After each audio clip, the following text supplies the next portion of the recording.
तुम्हें भी सिचुएशनशिप नहीं पसंद, शायद तुम अटैच हो चुके हो अपने पार्टनर से, दैट्स वाई तुम्हें सिचुएशनशिप वो एक सिक्योरिटी जैसा फील नहीं होता। तो आखिर ये मार्केट में सिचुएशनशिप आया कहाँ से, इसका इवोल्यूशन हुआ कैसे, आओ जानते हैं इस वीडियो में।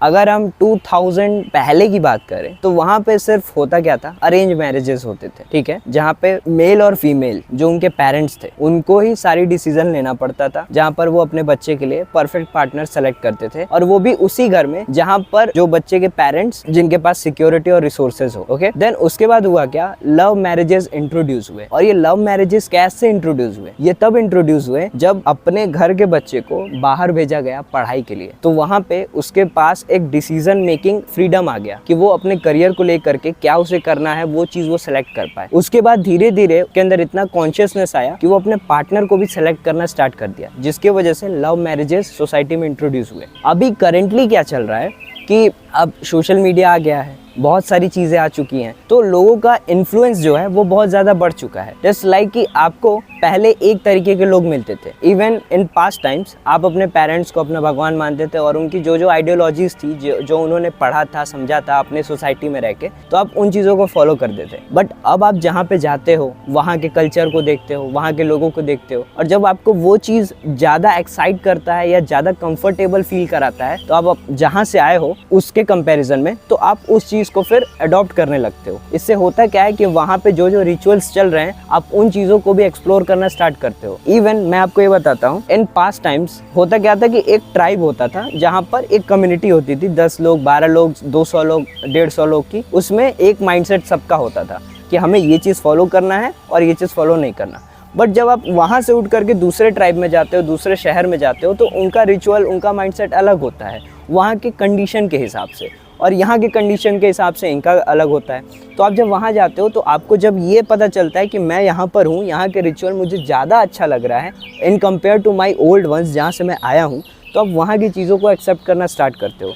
Even you have the choice कि आप उस नए नए ऑप्शंस को एक्सप्लोर कर पाओ ना। अब ये सिचुएशनशिप जो है मार्केट में जो फैल रहा है बहुत ही तेज़ी से, इसके बारे में अब हम लोग बात करते हैं। देखो, सिचुएशनशिप में मेनली होता क्या है ना, और इसके जो सिम्टम्स हैं उनके बारे में तुम्हें पता है कि तुम कमिटमेंट फील नहीं करोगे, यू डोंट फील लाइक कि तुम एक सिक्योर रिलेशनशिप में हो। इवन तुम सामने वाले के साथ रिसोर्सेज शेयर कर रहे हो, पर तुम्हें नहीं पता है कि तुम क्यों कर रहे हो, उसकी ना गारंटी है ना वारंटी है, कुछ भी नहीं है।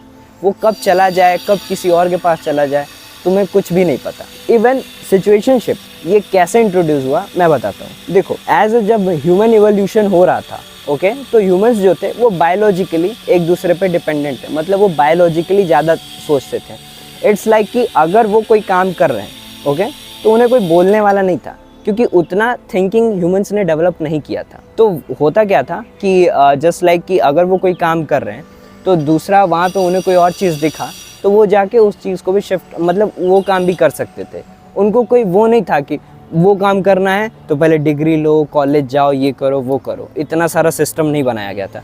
तो वो बायोलॉजिकली ऑपरेट करते थे और एक काम से दूसरे काम। इवन जब उनको रिलेशनशिप में भी आना था तो they are like animals, okay. It's mean कि उन्हें यहाँ एक लड़की दिखी या उस लड़की को ये लड़का कोई दिखा, तो दे डोंट बी लाइक कि अगर हमें साथ में मेट करना है तो उसके लिए हमें पहले शादी करना होगा, घर वालों से बात करना होगा, देन ये, तो वो सब चीज़ें नहीं होती थी। बट जब धीरे धीरे पॉपुलेशन बढ़ने लगा, ओके, तो जब ये देखा गया कि सोसाइटी में अब हमें एक स्टेबिलिटी लानी है, तो उसके लिए नए नए लॉज को, नए नए रूल्स को इन्वेंट किया, डिस्कवर किया गया, उनको लाया गया सोसाइटी में, ताकि हम ये रूल्स पे चलेंगे तो हम अपनी सोसाइटी को और बड़ा बना पाएंगे और हम टेरिटरीज़ को ऑक्यूपाइड कर पाएंगे और अपने राज्य को और बड़ा बना पाएंगे।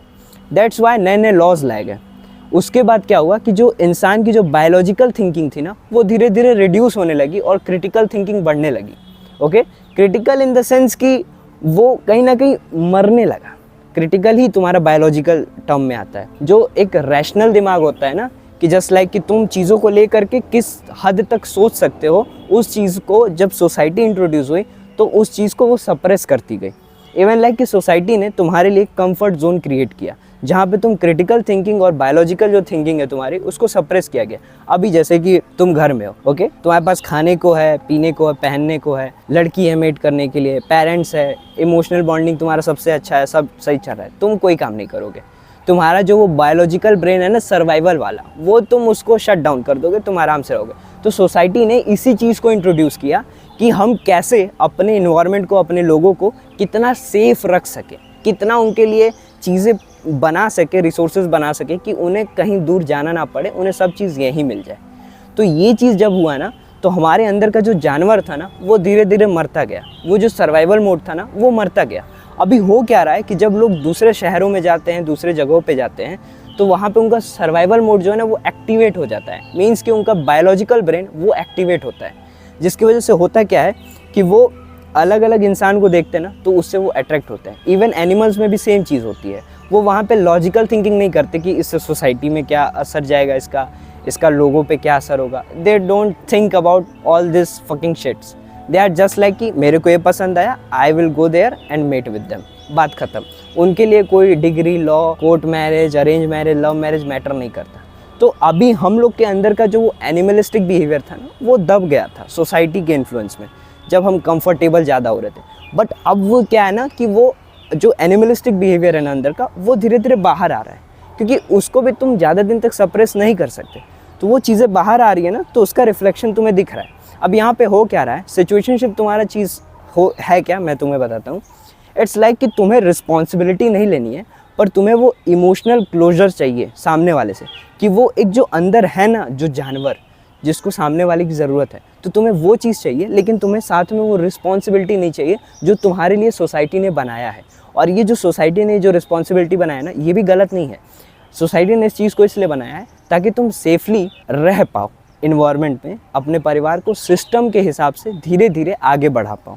ओके, तो ये भी गलत नहीं है और ये भी गलत नहीं है। लेकिन अभी क्या हो रहा है ना कि जब आप एक चीज़ को ओवर एक्सपोज करोगे ना, तो दूसरा जब दबेगा ना, तो ये लोग आपको, ये जो सोसाइटी है वो आपको एक्सेप्ट नहीं करेगी। तो ये चीज़ आपके दिमाग में है कि अगर मैंने बायोलॉजिकली ज़्यादा इसको एक्सपोज किया, मतलब बायोलॉजिकली मैं ज़्यादा बाहर आया, मैंने सिस्टम्स को, जो सोसाइटी ने सिस्टम्स बनाए उनको मैंने हटा दिया, उनकी बातें नहीं मानी, तो जब बायोलॉजी को मैंने अपने ज़्यादा सोचने पे मजबूर किया कि मैं लोगों के साथ इंटीमेट हो रहा हूँ, जो भी कर रहा हूँ, और सोसाइटी को मैं कोई, I don't give a fuck about the society, तो इसकी वजह से आपकी जो आपका जो फ्यूचर सेल्फ होगा ना, वो ख़राब हो सकता है।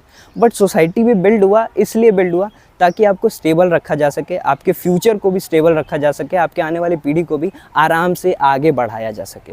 और यही चीज़ होता आया है। और सिचुएशनशिप में लोगों का जो सबसे मेन मुद्दा यही होता है कि वो समझ ही नहीं पाते कि वो कर क्या रहे हैं। Even I will tell you one thing, जब पहले मैरिजेस होते थे तो टॉक्सिक मैरिजेस ज़्यादा हो जाते थे, जिसकी वजह से लोग, जो आदमी है वो औरत को, और औरत जो है आदमी को, वो उतना समझ नहीं पाते थे, तो उनको एक दूसरे के साथ रहना पड़ता था किसी भी एक्सट्रीम कंडीशन में। बट अभी जो है ना, वो सिचुएशनशिप इसलिए है क्योंकि लोगों के पास ना उतना रिसोर्सेज हैं ताकि वो दूसरे पार्टनर के साथ शेयर कर पाएँ, और ना ही दूसरे पार्टनर के पास उतनी कैपेबिलिटी है कि वो उस रिसोर्सेज को ले पाए। It's like, I will tell you one thing, जैसे ये आदमी है, ओके, तो इसके पास उतने रिसोर्सेज नहीं है कि वो एक औरत को दे पाए। तो ये जो औरत है वो भी इतनी ब्यूटीफुल नहीं है कि जो इस आदमी के फैंटेसीज़ को पूरी कर पाए। इवन वो लड़की नॉर्मल है, ओके, नॉर्मल है वो लड़की, उसमें कोई ख़राबी नहीं है। बट ये जो आदमी है ना, इसने पोर्नोग्राफी और अडल्ट वीडियोस देख करके अपने दिमाग में ऐसा एक एडल्ट्री, एक फैंटेसी बनाया है ना, कि जिस पे वो लड़की कोप अप नहीं कर पाती, जिसकी वजह से इसको लगता है कि मैं इसे कुछ नहीं दे पा रही, और इसको लगता है कि मैं इसे कुछ नहीं दे पा रहा। और यही हमारे सोसाइटी में चल रहा है, जहाँ पर एक सिचुएशनशिप का एक बढ़िया सा थ्रेड डेवलप होता है कि हमारे बीच में सिचुएशनशिप है, जहाँ पर हम एक दूसरे से इमोशनली अटैच तो हैं, लेकिन हमारे बीच जो रिस्पॉन्सिबिलिटी लेने की जो टेंडेंसी है, जो बुरे वक्त में लड़ने की जो टेंडेंसी है, उसे हम लोग निगलेक्ट करते हैं, उसे हम लोग अवॉइड करेंगे। जो अच्छे मोमेंट्स हैं वही हम लोग साथ में शेयर करेंगे।